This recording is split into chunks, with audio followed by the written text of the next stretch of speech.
no? No, it just felt like coming home, MJ. Parang, coming up here, we're gonna watch the pilot, tapos may ganitong present. We've been doing this for years. Of like course, decades. yun nga eh. And it's really like coming home. So, parang first day ulit, after pandemic, ito lang first time nung ginawa ko ulit to. So, Yeah, kasi you did Flower of Evil, you did Malyari, pero ito feels like so fresh. just like home. I know. Okay, so nakita mo namin kanina yung first 2 episodes.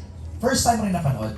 Yes, definitely. So, Kaya ba ganun yung reaction nyo kanina? wala, not a clip, not any rushes, wala kami pinanood. Hindi kami pinakitaan ng kahit na ano. So, it was all first time for all 3 of us and Emilio as well. How did it feel? Wow. I mean, it felt so good being part of a team na alam mong everyone just brought their A game. And from the story, from the time that it all started, with Tita Cory wanting to do this kind of project, with Tito Deo pitching it to me after I did the last day of Ibarra last year, and then I jumped to Sagrado right away, and having a great cast, a great production team, directors. Sabi ko, wow, iba talaga gumawa ABS. Yung ang sarap ng pakiramdam na it's not about you, but it's about the whole concept of coming up with something original, something na masasabi mo na came out of nothing, came out of nowhere, but here we are working hand in hand to come up with something, hopefully something great that people will enjoy watching. Gets kita dun, yung sinabi mong so original. Kasi, you've done Flower of Evil, you've done Malyari, which is so totally different from each other. Ito, iba din, you are so corrupt here. Actually, just a brief background on how it all started. When Sige, Tito yeah. Deo pitched to me back then with sila Carl, Dreamscape, dito pa sa tabi natin sa harap. And then so they came up with me being the father's 2 boys. And okay, yeah. And then now you're gonna be a politician. You're gonna rise up from the ranks and you can become vice president or president. We don't know where it's going. I said, talaga lang Sabi niya, I think you are of age.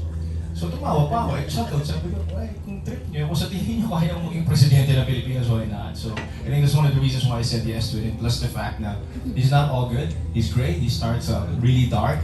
And then of course, through the course of time in the story, makikita mo talaga yung pag-change ng heart niya. That's why I really brought it to the darkest side for him to have more redemption towards the middle and the end. Exciting. At makikita natin yan as we watch Pamilya Sagrado starting June 17. Oh my 8:45 goodness, PM. ang dami na, ang lapit na. Ilang linggo na lang. Kuya EJ, magkasama tayo sa ating, Nagulat ka ba?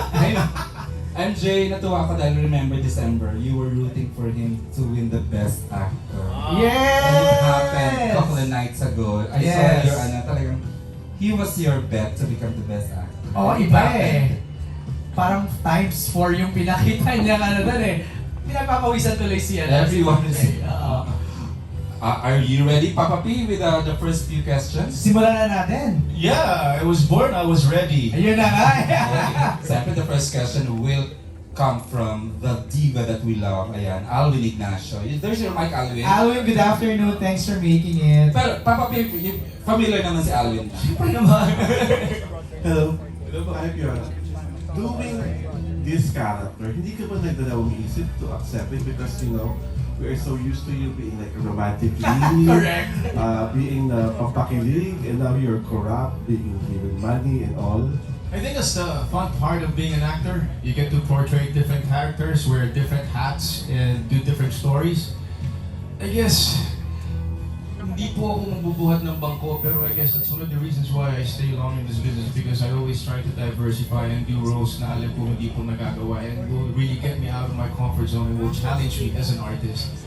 Thinking if this would affect me, my career, or me as a romantic lead, it's an opportunity and an obligation at the same time for us actors to take on different characters that would not simply make people think or feel that you shouldn't do it. It's not you. So I always want to think out of the box. So when this was offered to me, I didn't think twice. Even with Flower of Evil, the other character is also bad.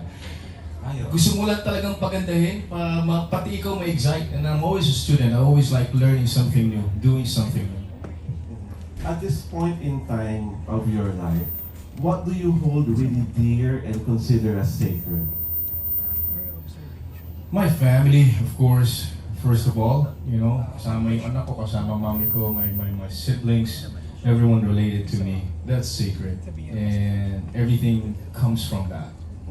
Thank you very much. Thank you. Alvin, from what you saw, ano mga favorite scenes mo na with So far, Oh, first so far. episode. So compress 2 parts. Nung binuksan ko yung tikoy, tapos may datong sa loob. And yeah, I remember because the director even said, I don't try to grin or laugh or do anything because parang given na dapat yung reaction mo bilang crooked ka eh.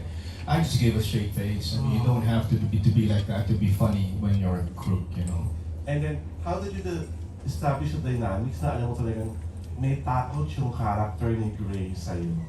Did you talk about that? It was a built-in chemistry with my son, and he would tell me whenever he's at home at the mansion with me and Mylene, he gets intimidated by us, and it was also for him to draw that kind of fear so that he could work on that. And it was really, like you could see it. I could see that he was really scared, and he would even have a hard time approaching me before. And then when we were after that, after the first cycle, okay na kami, nag-warm up na. So But it I really, worked. it really worked. It really did, yeah.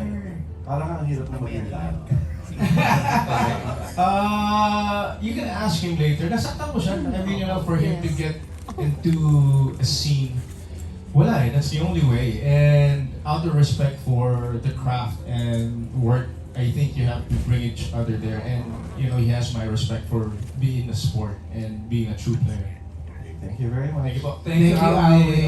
Alam mo, Kuya AJ, Go ahead, MJ. I don't know who to commend, but ang ganda ng casting ng Mylene Dizon and Piolo Pascual. Grabe si Mylene, on point, no? Grabe! Ibang klase si Mylene. Iba First yung, time. yung nuances niya. Ang laki pa niyan. Ang laki. Napaka-complex ng character ni Mylene. Panonoorin mo talaga siya. May director, Direk Lau Fajardo, after a scene is done, bababad pa yan kay Mylene. And Mylene would like give different reactions for a minute. Who chose that? Na kayong dalawa yung mag-asawa. Dito Deo, she was always Ang the galing. first choice. That was the Yeah. perfect Yeah, casting. it's the first time for us to work together too after like in the 90s. Ang galing ng Mylene Piolo. Abangan niyo po yan sa mga nanonood ngayon. Oh. Watch out for that. Okay, Alright. next. Okay, another question from, of course, from Daily Tribune and Alex Brosas. Mari, takuha yung microphone, please.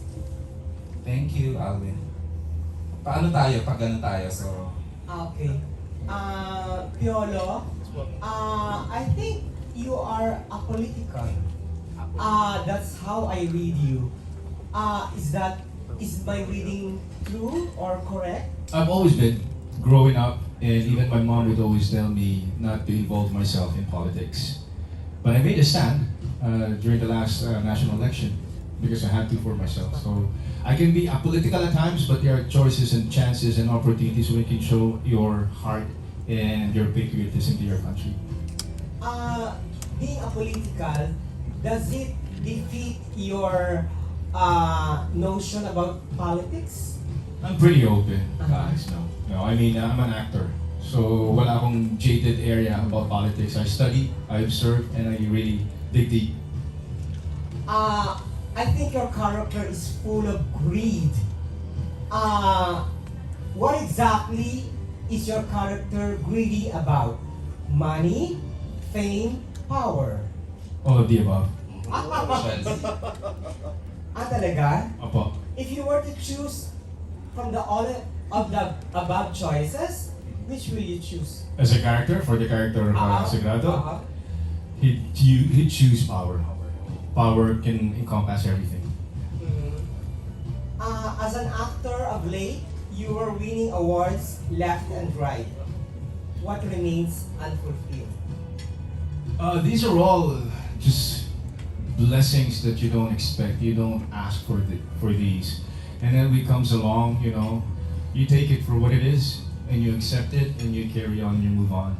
You don't dwell because every day is a new day, and as always, as what they say, you're only as good as your last project. So, diba? Salamat po, and then move on, trabaho ulit. Ganun lang po.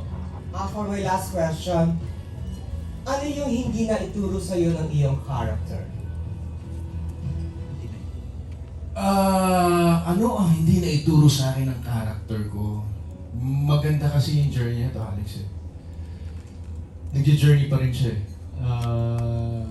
Ang ganda ng mga realizations, ng mga learnings ng character ni Rafael Sagrado. So I don't think we're gonna leave any stones unturned for him, for me to feel empathy for him. Kailangan ko pagdaanan yung buong journey na yan. So pinagdadaanan ko, papaso na wala na. Thank you. Thank you po. Alex, without spoiling naman, what's your favorite scene sa napanood mo na compressed 2 episodes? Yung he is about to talk to Gray. Kasi parang yung father-son dynamics is already there. Parang all fathers can and will relate to that. And it's something very Pinoy. Thank you Alex. Saka dito sa serye na to, napansin ko, I don't know if it's just me, pero parang mas hindi pilit na tatay ka. Ito nga nabudol ako Bakit? Share. So, umaga ako, di ba? Ah. Kylie Chari, kasama ko sa Taray. Shooting kami buong taon last year, 19 years old lang. Gray Fernandez, they flew him over from New York to be my legitimate son. Right. Like, okay, yes, sir. Story ko, and this and that. Sabi, magkakaedad daw, marang magkakaedad. Ito na, pagdating ko sa set. When reality set, sabi ko, mga tropa ko itong mga anak ko Nabudol ako ng dreamscape Parang mga kaibigan ko, anak ko. Sabi ko, ganun talaga Wala nandiyan And I have so much fun, being with these kids. Right. Ibang classic energy yung binibigay nila sa set. That's also one of the reasons why I'm so excited. Because bago, tapos iba yung nakikita mo. So you draw from that. Ang ganda talaga nung I don't know, yung parang cheat or flow ng Mylene, Gray, you. Dami pupuntahan. Talaga? Oo, grabe. Yun ang maganda sa soap opera. EJ, yung series na alam mong dadaanan na lahat ng hirap, Right. kasiyahan, milestones, yung mga tragedy, at dadaanan na lahat ng character sa isang story. Doon tayo magaling. I mean, ABS for that matter, and Dreamscape. Eto na nga, na-declare na, this is